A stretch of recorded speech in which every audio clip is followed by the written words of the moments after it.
Johnson & Johnson. He's the Director of Corporate Contributions there, and then Chris Rosander is going to be our speaker at lunch, and he's a local guy that had some success with CTE. He's going to share his story.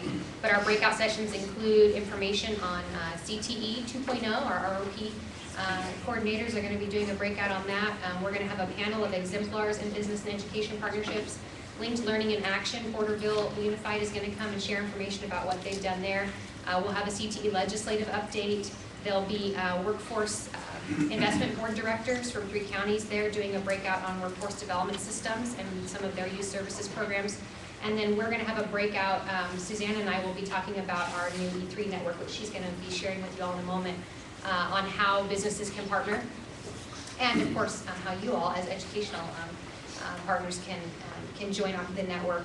And so we will have a full day. Registration starts at 7:30, and we'll be done by about 1 o'clock, so breakfast and lunch will be included. And again, if you haven't had a chance to register, or if you have registered but you know of business folks that would like to come or would be interested in coming, some of you have very involved advisory committee partners that you might want to have come to this. We're also encouraging school board members or site administrators that need to maybe get an update on some of the happenings in CTE, because we all know what's going on probably, but there are some other folks at the sites that can get some more information. So we're hoping that it's a great opportunity for folks to network, but also to gain some updated information on what's going on in career technical education. So, and again, that whole bridging the gap, building partnerships, connecting what's going on in business and what their needs are with the programs that we're providing to students. So there's my little sales pitch again. Yes, Tom? Is it 1:30 or 3:30? Because this says 3:30. No, we will be done by 1. Okay. 1:30 at the latest, yeah. Yeah, I'm sorry, shouldn't be 3:30. It's not a full day. We'll be wrapping up after lunch. Thanks for pointing that out, though.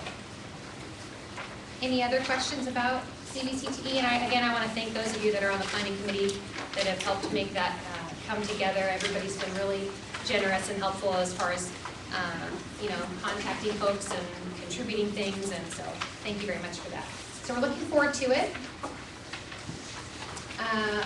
So I'm going to just tag on to that conversation with CVCTE. So in this process of trying to get information out and market it and encourage some of the business community to be there, because there's quite a few people registered, but the majority of them are from the educational, I want to say maybe 75% education, 25% business. So I've been working with the Compact and the Chamber and trying to get other folks there, and of course, like I said, the people on our planning committee have been trying to market the information, but I had a couple opportunities to do a couple little news spots, I guess. There's a segment on Central Valley Talk called Let's Talk Business with Mike Scott, who used to be on CBS 47, and so I went on to that show. It's like an internet broadcast, and so trying to encourage businesses to come to the conference if they're interested in partnering with education and wanting to get more involved. And then I also did earlier this week a spot on San Joaquin Spotlight, which is done through CMAC, which we mentioned at our last meeting, but it's the Community Media Access Collaborative. That's what CMAC stands for. And so it's a nonprofit show that they broadcast on a Comcast and an AT&T channel, and I'll pull up the information on when that's going to be broadcast. But basically, just trying to get the word out about State Center Consortium, our partners, what we're trying to do all together, and of course marketing the conference to try to get a greater awareness of what's going on. And let me see here, it says that the San Joaquin Spotlight will be aired tonight at 7 p.m. on AT&T Channel 99 and Comcast 99. It'll also air on Sunday at 10:30 on KFSR 90.7 FM. So I wanted to just share with you a couple minutes of this clip.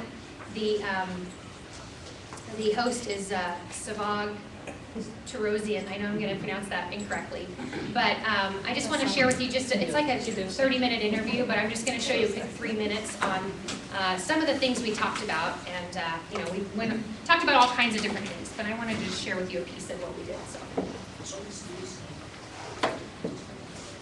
Absolutely. Our partners at the consortium are very supportive, and as a matter of fact, they're encouraging this effort and want to do whatever they can to establish these relationships with businesses. And as a matter of fact, from the business folks that I've already been speaking with, they too are very encouraged. A lot of them are very interested in connecting with these educational programs, and they just aren't sure how to do that. And so what we're trying to do with the consortium is establish what we're calling the Employer and Education Engagement Network. I mentioned that a little earlier. And we're going to have a breakout session as kind of our launching pad for this network at the February 4th conference. And so what we're trying to do is become an intermediary to connect businesses with educational programs. Because businesses might not know what educational programs are available in their area, or where they could go to maybe potentially hire students at some point. And so the consortium, being that we're connected with all of these CTE programs in our area, can help be that connection. CTE, you've mentioned it several times. Yes. For our audience members, define it. CTE is Career Technical Education. And like I said, it really reaches into every different industry field you can think of. But it is trying to prepare students for the workforce, whether that means, continuing their post-secondary education, achieving a certificate, transferring to a four-year degree. It could mean a lot of different things, but really educating them on different careers. We have a diverse community. And are you finding that you're opening the eyes to a lot of people who come from diversity? Because like I said, I come from a minority family, and for us, I mentioned earlier, lawyer, doctor, that's it. No one else makes money. Is that common? Are you opening people's eyes, and are they saying, you know what? You're right. The airline mechanic, he's making good money, or she's making good money. Well, I certainly hope so, but I couldn't do what I do without the support of our advisory committee and our consortium partners. Everybody has a common goal of encouraging career technical education as a whole. And so what that means is sharing resources and communicating all of the events and goings on. Like I said, the County Office of Education held that Career Tech Night in September, which was really successful. And so it's really all about working together to continue spreading the word. Where can people find out more information about your organization and what you do? Like I mentioned, if they visit www.statecenter.com, they can find out all about State Center, the grants that we're funded by, the events that we have, and they can register for the conference. And they can like us on Facebook. We have a State Center Facebook page too, and I encourage folks to learn more about us and give us a call or shoot us an email if they have questions. Misconceptions. A lot of people have misconceptions. When it comes to the schools that you're working with, So we'll send you a link, or it'll be posted on our website if you want to watch the entire interview. He was starting to get into the conversation about misconceptions, which was interesting because, as we know, there are misconceptions about CTE. Some people view it as, maybe what it used to be a long time ago, and aren't up to date on what kinds of things we really have available for students these days. And so he asked all kinds of different questions. So if you have the time and you want to watch the entire interview, we'll make sure that it's available for you. And hopefully what we'll do is crop out certain parts so that people don't have to watch the whole 27.5 minutes. It'll be, key pieces of, so that, again, just trying to get the information out there. There were several pieces of the interview where they displayed the information on the conference. And so, again, just trying to get information out about what we are trying to accomplish together. So that's basically what that was about, I guess. And I did get a chance to mention many of our school districts by name, and our community colleges, and our higher ed institutions, four-year universities, and other community partners. So I tried to make sure that all our bases were covered, and we wanted to make sure that everybody had great representation, because like I said, it's really all about working together. So anyways, that's what we've got going on. Always trying to market State Center Consortium for sure. Okay, so we're going to move on to Employer and Education Engagement, the E3 network development. And Suzanne Spradling was with us at our last meeting in November, and she was just brand new at that time, but since then, she's done a lot of work to get some of the big pieces established so that we can, share this information with those that are attending the conference on February 4th. And so I'll let you kind of take it away. Thank All right, you so you're much. The handout that's in the folders is this one. Kind of briefly go over it a little bit.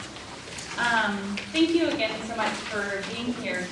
The last time we were here, I had a quick 2 minutes to talk, and I didn't get a chance to tell you more about myself and kind of my journey as well. I began admissions at Cal State Long Beach and have kind of worked all the way through, mainly with the Gear Up programs as the director of the Merced, so I've kind of came back to the Central Valley.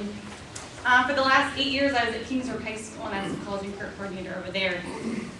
Now I'm doing consulting work with college and career counseling and also here at the State Center Consortium. So I'm definitely excited. The materials that I've been using State Center Consortium materials for the past 8 years since I was at Kingsburg, but also when I was at Long Beach working in Long Beach Unified as well there. So it's exciting to kind of move forward and take all the materials that I've been using and all the binders that I've been carrying with me from each location and creating the E3 network. The website is something that I've been working a lot on, and I've been using the resources again that we have in place and that State Center Consortium has put together over the last so many years, and really using the website as a resource for these materials. So the mission mainly of the E3 network is really to be that intermediary between the educational partners and the business partners. So to figure out what is it that their educational partners need, whether it's permission slips and paperwork, and what is it that our business partners need.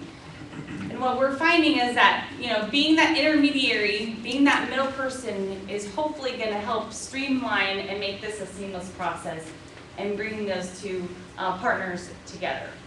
And the handout right here is, Lori and I went to the Fresno Compact meeting and we met with the business partners, and this was the executive memo coming out to our business partners. Really just an outline of what we're doing, what our mission is, the impact of what we're doing is, and what we're hoping to have is the E3 network will be driven by our business partners. So we're going to create an executive board of our business partners. PPG is a business partner that just joined on. Lori met with them yesterday and had a great tour of their facility. They're a glass company that is nationwide, and we're lucky to have a plant right here in the Central Valley.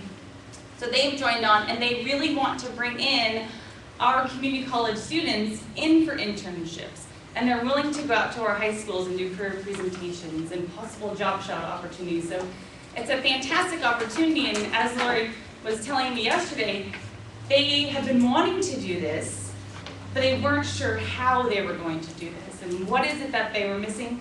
And so again, that's where we come in with having the State Center Consortium as our key to kind of bring these two, the business and the educational partners, together.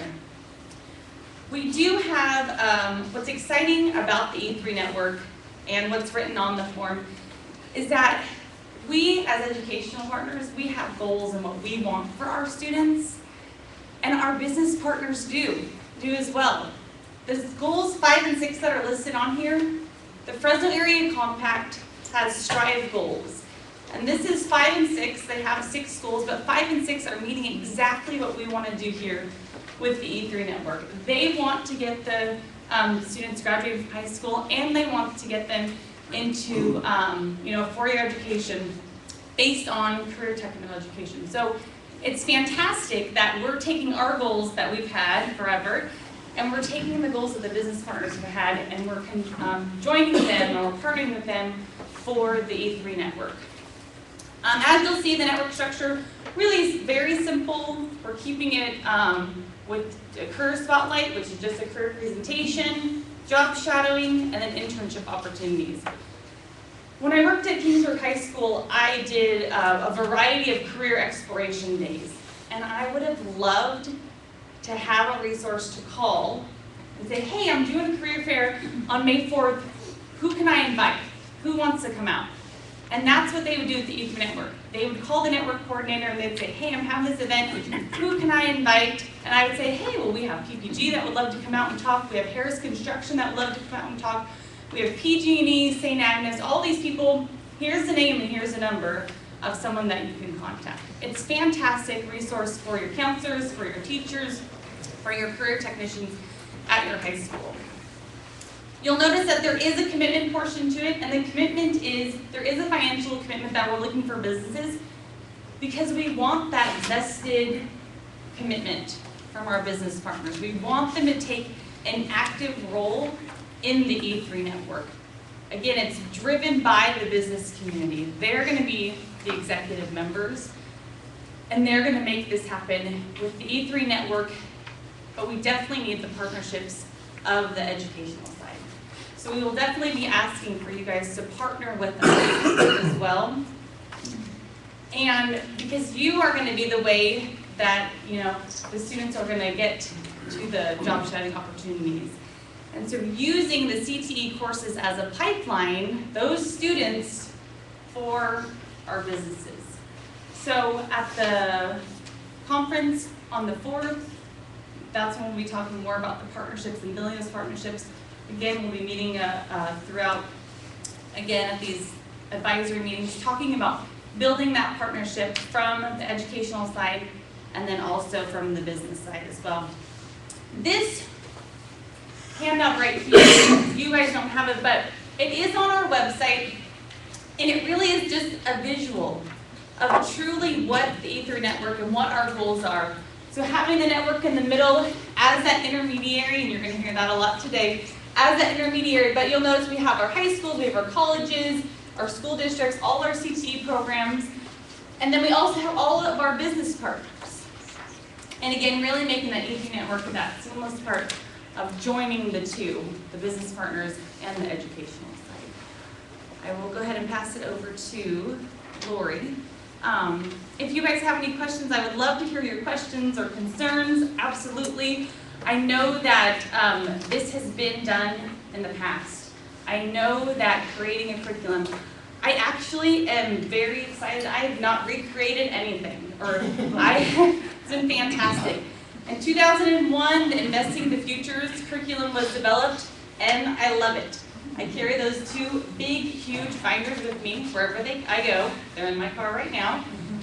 All of that vital information that was used, all that research that was done, I put on the E3 network website. So I haven't recreated any wheel. I've taken the amazing work that has been done, and I've just put it on the website and just made it easier to access. And so that's what makes it fantastic, is that I can probably guarantee that most of you guys have those big binders somewhere at your school, and that's what we're doing. We're just kind of moving it into 2014 per se. So. Updating. Thanks, Suzanne. So you have heard us say the word intermediary several times. And it might just be a new spin on, like Suzanne mentioned, things that have been done before. Work-based learning, has been around for a while. But the difference here is that, and what we've seen with these other intermediaries, folks that I've met from across the country, is that the difference is that this needs to be driven by the business partners. We as educators want to, we want students to go out and have internship opportunities, and so we knock on doors, but we want to make sure that they feel like, Suzanne mentioned, that they have a vested interest in this, that they understand what the benefit is to them, and that they feel like they, can, I guess, be the driving force between the success of making this happen. So, I think I mentioned at the last advisory meeting that I had an opportunity to go to Dallas for the Intermediary Network Leadership Forum, and there were these intermediaries there from across the nation. It was a select group of these organizations, and there were folks there from Boston and Philadelphia and Vermont, and so I was looking on the Intermediary Network website to see. Because really, these intermediaries can be any size organization. Some of them are nonprofit organizations, some of them have been around for a long time, some of them are workforce investment boards, private industry councils, whatever you want to call them. Some of them are educational institutions. And so what I did was I found Kirkwood Community College in Iowa City, Iowa, who is part of the intermediary network and that does this work, and they are part of a community college district, and they are a consortium. It says that they call theirs the Workplace Learning Connection, where we're calling ours the E3 network. But basically, it was founded in 1998 as a not-for-profit partnership between Kirkwood Community College and Grand Wood Area Education Agency, serving K-12 students in 7 counties. In 2011, the Workplace Learning Connection became a self-sustaining, not-for-profit Kirkwood department under the Kirkwood Community College Foundation, continuing to provide high-quality, age-appropriate career exploration for the K-12 population. The Workplace Learning Connection coordinates career speakers, career fairs, worksite tours, job shadows, internships, and teacher professional development to help districts meet Iowa's mandates for career development. So taking that idea that we are a group of educational leaders, and we have this consortium that we want to help support and continue kind of help this work move forward, because you all have your day-to-day site stuff that you're doing, and that's really what the consortium is here to do anyways. Intermediaries are supposed to help connect youth to the workplace and employers to classrooms, bridging that gap, improving students' transitions to college, engaging employers, and intentionally connecting efforts to regional economies, so WIBs need to be involved as well. But this also ties into the California Career Pathways Trust that I've mentioned before. And that's that large grant that's going to be hopefully any day now. The RFA will be released. They keep saying January, so we'll see. It's January 15th, so it's the middle of the month. But this is the legislation and our governor coming behind supporting this work as far as establishing regional collaborative relationships and partnerships with business entities, community organizations, and local institutions of post-secondary education with K-12 districts. So again, we're just trying to be the glue or be the middleman to help make the connections. And when I met with Daryl yesterday at PPG, it was really rewarding because all of the things he was telling me were things that we've all heard before. It's just he didn't know who to call. And so, so to be able to, talk him through, oh, okay, well, you're interested in, these are the types of, jobs that, you need to have people prepared for to hire them. We have some excellent programs at Fresno City College and the Career Technology Center, and he just wasn't aware that those existed. Oh, really? Okay, well, great. And so just talking about the possibilities of having students tour his facility or having him tour the sites at Fresno City, or vice versa, bringing those two forces together. So I keep going on and on, but I'm very passionate about this work, and I'm excited to see how it unfolds, and as we move forward, getting additional business partners on board, and allowing them the opportunity to share what they're looking for. So so that they feel like they're involved and they have a vested interest in what we're doing. So. Okay, so that kind of leads us into our focus topic, which is intermediaries. And I talked a little bit about what an intermediary is, what some of the intermediaries are throughout the nation, and how we are establishing this intermediary network on behalf of our consortium partners and our local business community. So I wanted to get some input from our consortium folks that are with us today on what specific resources can we provide or address that as the intermediary to your schools, colleges, organizations, what thoughts come to mind when we talk about establishing this network, and what can we make sure that we're addressing from the school's perspective? Yes, Jim? Lori, does the state center make any connections with local rural chambers of commerce and invite those businesses to attend these type of deals? That's a really good point, Jim. We do need to reach out, because obviously we have a wide array of school districts represented here that are in rural communities. So we do need to get those chambers involved as well. And hopefully, as this grows and expands, we'll make sure that we're addressing, business partners that are in the same communities as those school districts, so that, they're working with, businesses that are in that area, so students have a direct connect with. They may not be aware of these types of programs. Okay. Do you know, is your district or any of our rural districts already involved in your local chamber of commerces? From the schools, do you have school reps on those? Yeah, our superintendent attends those, I'm pretty sure. Thanks. Any other thoughts, ideas? Yes, Alan? I think another resource would be Board of Supervisors within a respective county. I actually have a Board of Supervisor member that comes to my advisory. It's very instrumental in terms of one, helping us identify the needs. He's also an industry partner as well, so it's kind of twofold. But I think that's also a great resource that we should be tapping into and possibly inviting, because that particular body does have a lot of influence and can make a difference within your local school districts. So. Absolutely. And we keep saying education and business, but obviously those community organizations and those government bodies are important too. The intermediary network is all about, their slogan is convene, connect, measure, and sustain. And that was the other part I wanted to make sure that I mentioned, is that, we want to make sure that we're able to measure the effectiveness of what we're doing and, collect information and, obviously so that we make sure that what we're doing is being effective. So that's the other component of that, and with that, Career Pathways Trust funding that is a component of what they're requiring too. I mean, with any grant, they want data and evidence to support the work that you're using those dollars to do. So, great. Thanks, Alan. Anybody else have any ideas? Or yes, Dave? I was just curious, have you reached out to Madera Compact?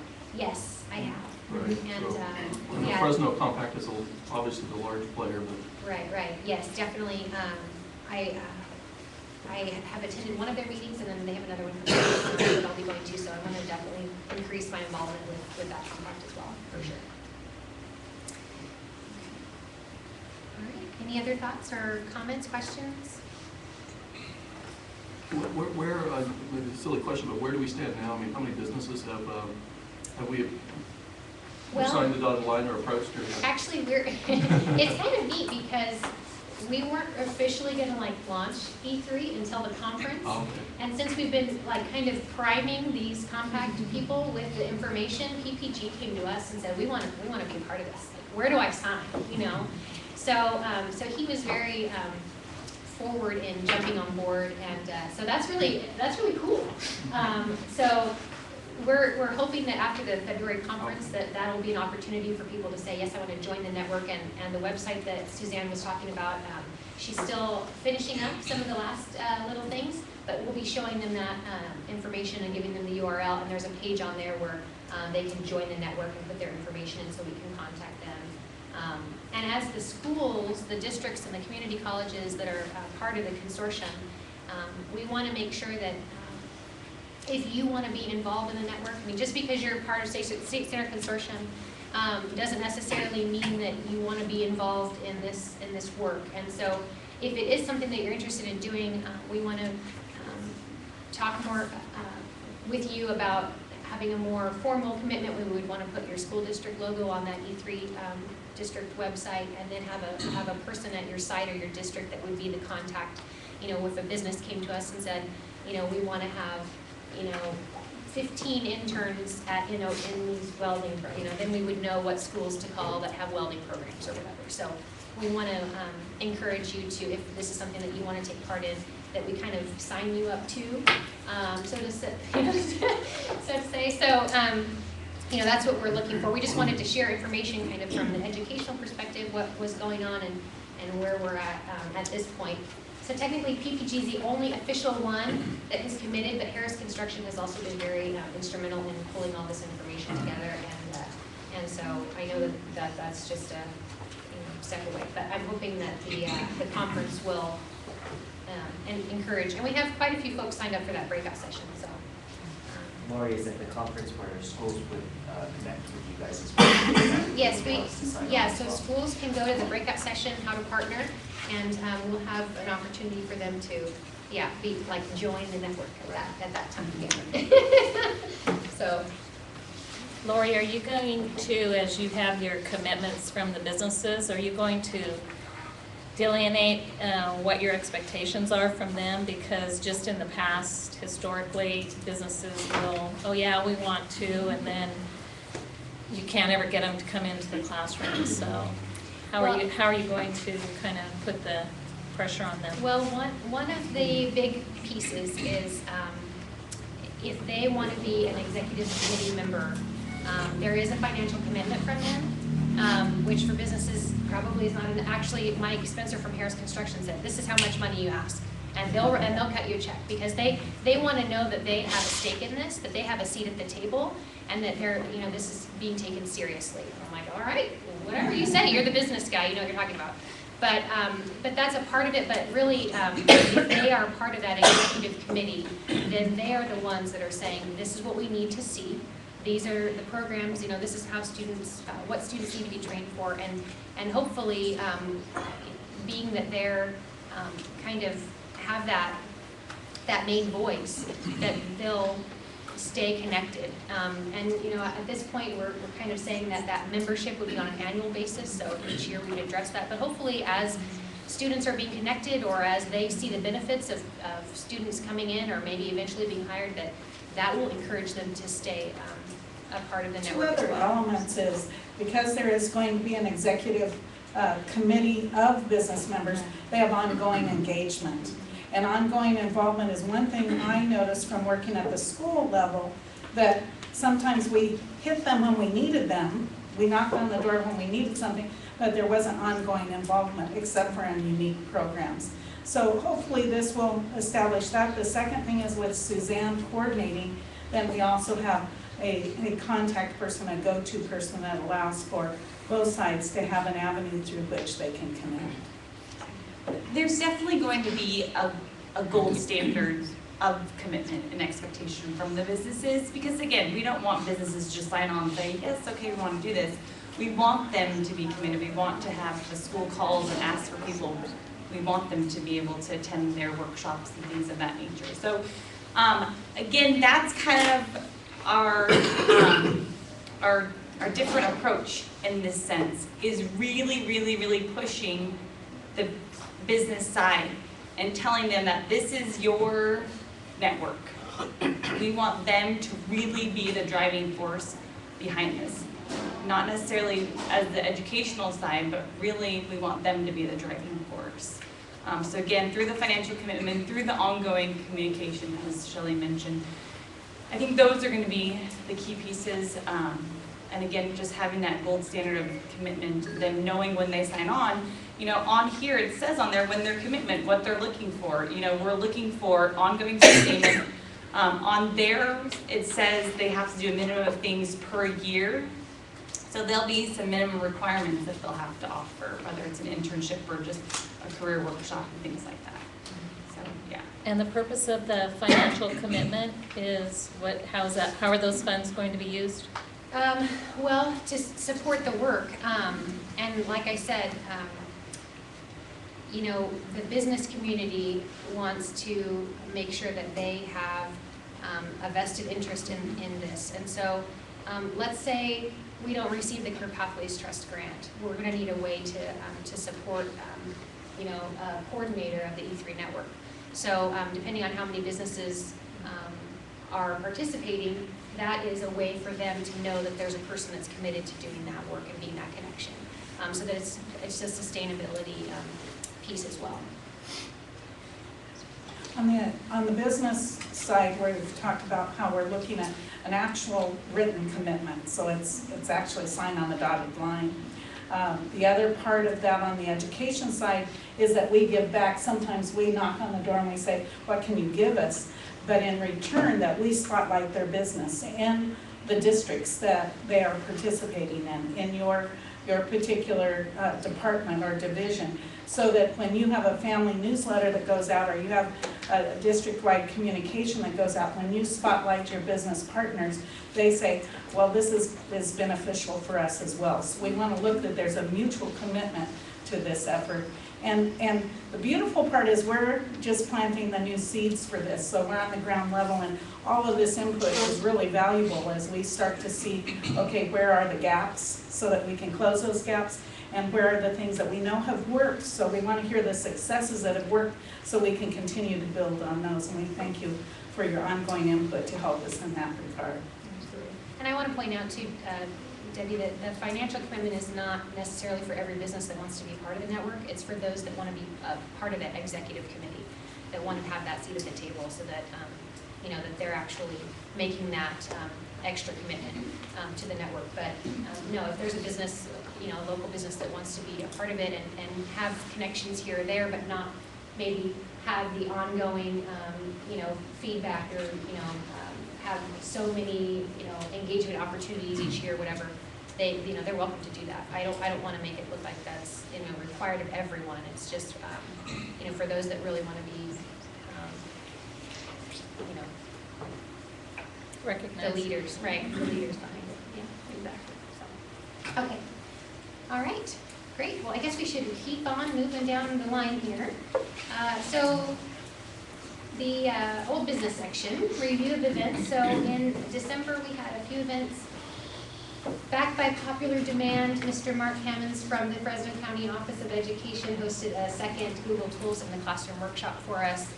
We had such a high demand for that earlier in the year. We couldn't fit everybody in, even though Willow was gracious enough to give us their lab, which holds like 40 computers. We had so many people on the waiting list that we hosted it again. So that was on December 3rd. And of course, as always, very successful. Everybody really learned a lot, enjoyed themselves. And then on December 11th, we held a healthcare, and really we retitled that Health, Science, and Medical Technology to kind of coordinate with the industry sector title. But we had primarily nursing instructors, and the Deputy Sector Navigator for our central region, Valerie Fisher, was there, and she shared with the teachers information about what's going on in the healthcare industry, and she is working under the Health Workforce Initiatives grant through COS. And so her information was really valuable, and the teachers got a lot out of that, always trying to pull together those instructors so they feel like they can share some of their best practices and what's going on in their programs. And then on December 13th, we hosted a TIG welding workshop at Reedley College, and thank you to Reedley College for letting us have that workshop there. Rob Franson, their welding faculty, was great in planning and coordinating that, and we had some materials purchased so the teachers could do some welding. And this is my proof that I participated in the workshop. So if I can do it, anybody can do it. I didn't do it so great, but it was my first experience with welding, but I had to try my hand at it. It was a lot of fun. And so the teachers had a whole day of kind of welding techniques, and then they actually got to go into the welding booths and do some practicing, and they were very thankful for that, so it was good. On December 20th, we held our initial meeting for the AB 86 Adult Education Consortium, and we have met again since then. We're planning to continue to meet each Friday, but I think I've mentioned it before, but I want to just give you an update. The AB 86 Adult Education Consortium is coming together because our state community college chancellor's office is allocating funds through a 2-year planning and implementation grant to develop these regional consortiums. And the way that it's being set up is that every community college district in the state of California has a service area, and so any K-12 districts or adult schools that are in that service area come together with that community college district. And so what we're trying to accomplish is address what is currently being offered, what any needs may be, any gaps.